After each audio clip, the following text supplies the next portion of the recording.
Hello guys, my name is Vikram. Welcomes you to strive for progress. Topic आपको पता लग गया होगा, चलिए स्टार्ट करते हैं।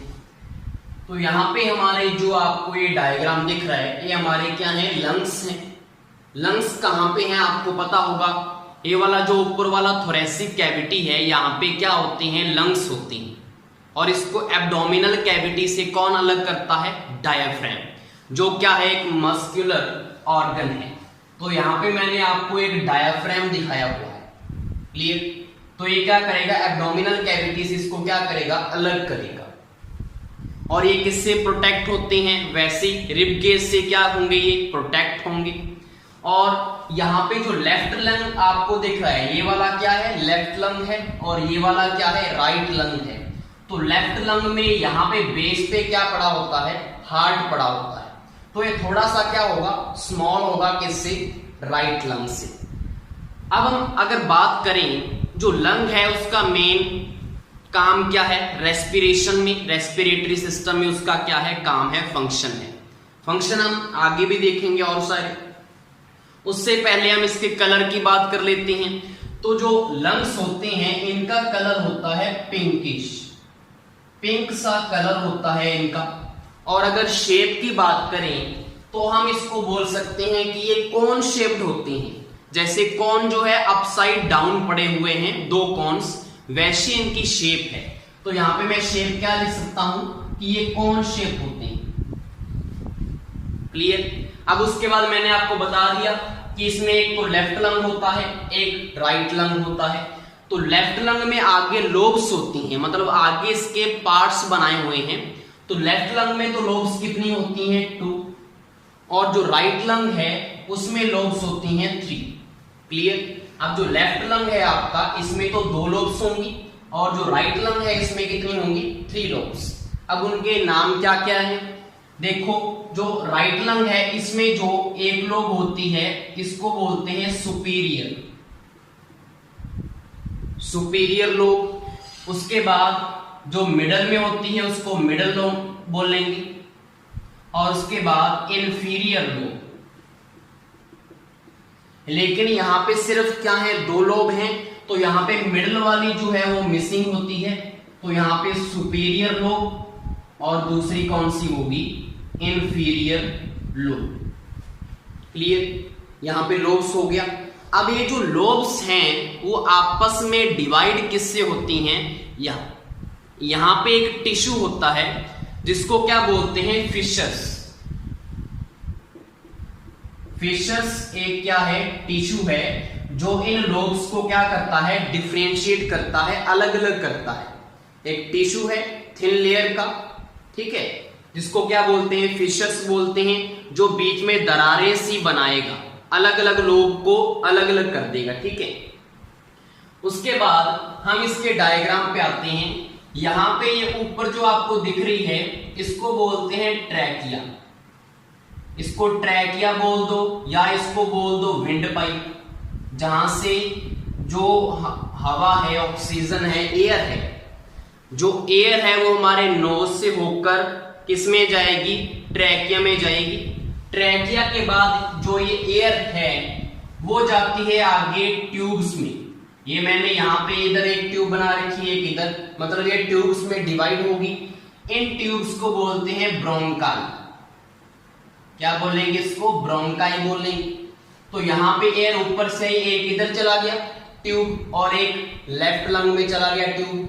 अब ये जो ट्यूब है वो आगे भी देखो, ये वाली जो है ट्यूब्स में डिवाइडेड है। तो इन वाली ट्यूब्स को बोला जाता है ब्रोंकियोल्स, इनको बोलते हैं ब्रोंकियोल्स, क्लियर। ब्रोंकाइस से ब्रोंकियोल्स में एयर चलेगी। उसके बाद ब्रोंकियोल्स भी आगे डिवाइड हैं एयर सैक्स में। बहुत सारी क्या है, यहाँ पे एयर की थैलियां हैं, जिनको क्या बोला जाता है, एल्व्यूलाई, जिनको बोलते हैं एल्व्यूलाई, ठीक है। तो ये जो आपको जो एक क्लस्टर्स दिख रहे हैं, ऐसे लग रहे हैं ना जैसे अंगूर लगे हों, तो ग्रेप्स का क्लस्टर बोल सकते हैं, या बैलून्स का, छोटे छोटे बैलून्स का जो क्लस्टर है, तो ऐसी शेप होती है इनकी एल्वोलाई की। और इनके ऊपर बहुत सारी टाइनी क्या होती हैं, कैपिलरीज होती हैं, ब्लड वेसल्स होती हैं। एल्वुलाई को कवर करके किसने रखा हुआ है, कैपिलरीज। कैपिलरीज ने क्या किया हुआ है, इसको कवर करके रखा हुआ है। ठीक है, तो ये अंदर वाली सारी स्ट्रक्चर होगी आपको क्लियर। ट्रैकिया, ट्रैकिया डिवाइड हो गया तो ब्रोंकाई, ब्रोंकाई आगे डिवाइड होगी ब्रोंकियोल्स में, और ब्रोंकियोल्स का जो एंड पार्ट है उसको बोलते हैं एल्वुलाई, जो क्या होते हैं, एयर सैक्स होते हैं। यहीं पे क्या होता है, जो ऑक्सीजन है वो ब्लड में डाल दी जाती है, किसके थ्रू, कैपिलरीज के थ्रू। कैपिलरीज क्या है, ब्लड वेसल्स हैं छोटी छोटी, हमने पढ़ा था हार्ट वाले चैप्टर में। ठीक है, तो यहां पे ऑक्सीजन तो ब्लड में डाल दी जाएगी, और जो वेस्ट प्रोडक्ट है CO2 वो किस में आ जाएगी, वापस एल्वुलाई में। एल्वुलाई से वापस किस में जाएगी, वो ब्रोंकियोल्स में। ब्रोंकियोल्स के बाद ब्रोंकाई, ब्रोंकाई के बाद ट्रैकिया, फिर हमारी नाक से क्या हो जाएगी, CO2 बाहर हो जाएगी। क्लियर, तो ये अंदर वाली सारी स्ट्रक्चर आपको कंप्लीट हो चुकी है। अब यहाँ पे एक बात और है, ये जो लंग्स हैं इनको एक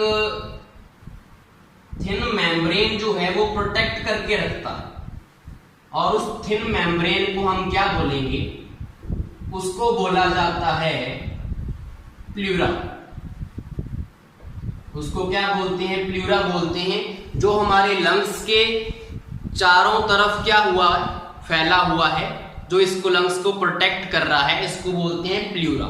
और प्लूरा के अंदर एक फ्लूइड भरा हुआ है जो कैसा काम करेगा, लुब्रिकेंट के जैसा काम करेगा। अब लुब्रिकेंट के जैसा काम करने की क्या जरूरत है, क्योंकि आपको पता है जब हम सांस लेते हैं तो हमारे जो लंग्स हैं वो एक्सपैंड होते हैं और कॉन्ट्रैक्ट होते हैं। तो जब वो एक्सपैंड या कॉन्ट्रैक्ट करेंगे तो दूसरे ऑर्गन से वो रबिंग की वजह से इसको कोई डैमेज ना हो। ठीक है, तो यहाँ पे लुब्रिकेंट भरा हुआ है जो चिकनाई प्रोवाइड करेगा, फ्रिक्शन उसका क्या हो जाएगा, वहां पे कम हो जाएगा। ठीक है, तो डैमेज नहीं होगा। और एक्सपैंड और कॉन्ट्रैक्ट किसकी वजह से होते हैं, आपको पता है ये नीचे क्या है, डायाफ्राम। तो डायाफ्राम की वजह से क्या होते हैं, ये एक्सपैंड और कॉन्ट्रैक्ट होते हैं। क्लियर हो गया, तो ये थी यहाँ पे लंग्स की सारी वर्किंग। इसमें कुछ ज्यादा डिटेल है नहीं, आपको पता है इतना ही काम होता है। अब वहां पे फंक्शन कौन कौन से हैं, देखो एक तो बॉडी टेम्परेचर। बॉडी टेम्परेचर का मतलब क्या है, जब हम सांस लेते हैं तो जो एयर अंदर जाती है वो गर्म होती है, ठीक है, या ठंडी भी हो सकती है बाहर वाली एयर। तो उस वाली एयर को हमारी बॉडी के टेम्परेचर की तरह इसको रेगुलेट करता है कौन, लंग्स। मतलब बाहर वाली एयर का टेम्परेचर जब वो अंदर जाएगा तो हमारी बॉडी टेम्परेचर के इक्वल हो जाएगा। अगर बाहर वाली ज्यादा ठंडी हवा है, हमारी बॉडी का टेम्परेचर क्या है, गर्म है, तो वो उसको गर्म कर देगा। अगर बाहर वाली ज्यादा गर्म है, इतनी ज्यादा गर्म तो होती नहीं, लेकिन हम गर्मी के सीजन में लू के टाइम में दे सकते हैं, तो तब वो उसको क्या करेगा, बॉडी के टेम्परेचर के इक्वल करेगा, 37 डिग्री सेल्सियस के करीब कर देगा उसको। ठीक है, तो वो किसका काम है, बॉडी टेम्परेचर को के अकॉर्डिंग उसको क्या करना, कंट्रोल करना, तो लंग्स का काम है। उसके बाद ह्यूमिडिटी लेवल, वो जो बाहर से एयर आ रही है उसमें क्या करेगा, उसको मॉइस्चराइज कर देगा। मॉइस्चराइज करने से हमारी बॉडी का जो हमारी बॉडी में ह्यूमिडिटी लेवल चाहिए उसके अकॉर्डिंग वो क्या हो जाती है, एयर हो जाती है। तो ये भी उसका काम है, ह्यूमिडिटी लेवल को सेट करना। उसके बाद हार्मफुल सब्सटेंस, जो भी एयर में हार्मफुल सब्सटेंस होते हैं, ठीक है, जो हमने ब्लड में एंटर नहीं करने, तो वो भी कौन रोकता है, वो भी कौन रोकेगा, लंग्स ही रोकेंगे। और ब्लड को प्यूरिफाई तो करता ही है। इम्प्योर ब्लड कौन सा होता है, जिसमें CO2 मिक्स होती है, तो CO2 को बाहर निकालेगा और O2 ऐड कर देगा, तो प्योर ब्लड हो गया। तो ब्लड की प्यूरिफिकेशन भी हो चुकी है। तो ये है लंग्स के काम। होप सो आपको ये अच्छे से क्लियर हो गया होगा टॉपिक। Thank you.